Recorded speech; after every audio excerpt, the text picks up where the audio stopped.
kind of video for you, as I say in every one of my videos. And today it's pretty much talking about, is owning a Xbox 360 in 2017 worth it?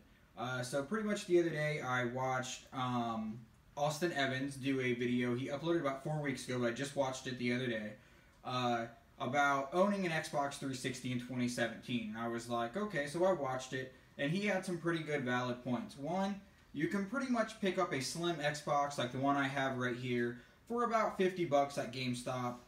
Granted, you only get 4 gigs of memory, but that's where you grab a USB thumb drive or something like that and upgrade that storage. The one that I currently have actually has, I believe, like 300 gigs hard drive in it, and it has internally, like the system is about 4 gigs, I think.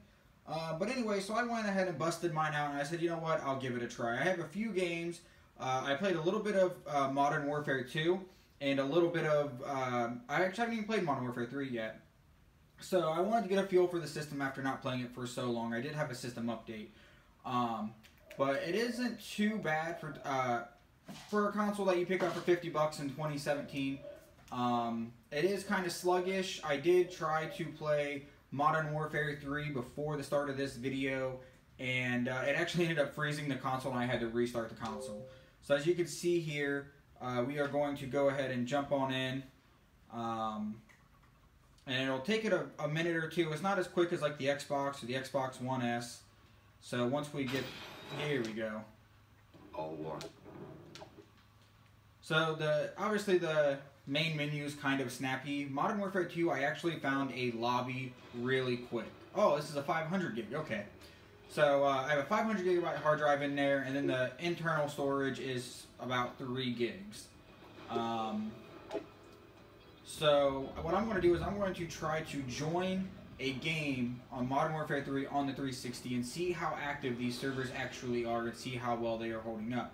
Modern Warfare 2 held up pretty good. I found a lobby pretty much almost instantly, which is actually quite quicker than what I do on modern day Call of Duties. I don't know if it's with the server or just less people are playing them, but I know on modern Call of Duties I actually have quite a hard time getting into lobbies. Modern Warfare 2, I did not have a problem, so we're going to try Modern Warfare 3 here. Probably one of my favorite.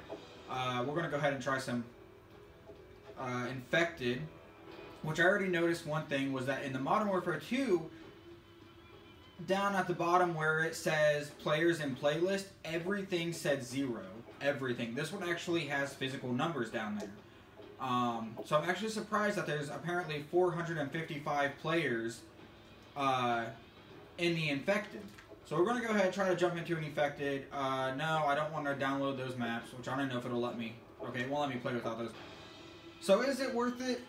Yeah, for a console that you can pick up for 50 bucks, it's not too bad. And with the huge library that the game has, or the system has, you really can't beat it. You can get a lot of games fairly cheap.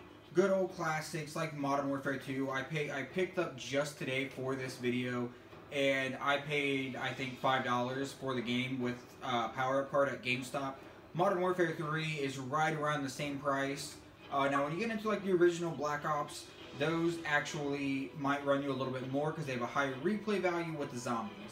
But I also have Left 4 Dead 2 down there, which still is about a $20 game, and with that also has a high replay value because a lot of people like Left 4 Dead series, and Left 4 Dead 2 was the last Left 4 Dead that they made. And it is also backwards compatible on the Xbox One S, and so that also drives the price up. And then down there also, I have Fallout New Vegas, which was one of my favorite Fallouts, so I went ahead and picked that up. Actually, I picked that up at Walmart for about $12.99 in the clearance bin, so you can't complain.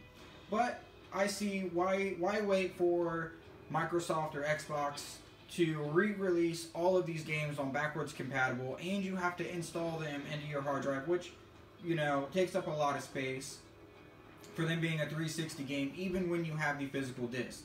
So for 50 bucks, save yourself the hassle, go out, buy an Xbox 360 Slim for about 50 bucks, and just build you a library. And if they ever do release the games for the Xbox One S, you'll already have them, and all of that. So I think that is it for this video, you guys.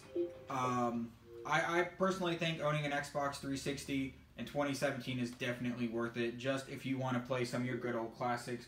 And a lot of the games, they still have servers that are up and working. Now, on here, you have some basic apps. I heard that some of them don't work, but I'm not for sure. I'm surprised they actually have Crunchyroll on there. That really surprises me. And I know the Twitch app on here is really not the best, but it's not bad for $50. It's really not. So until the next time, I will catch you guys later.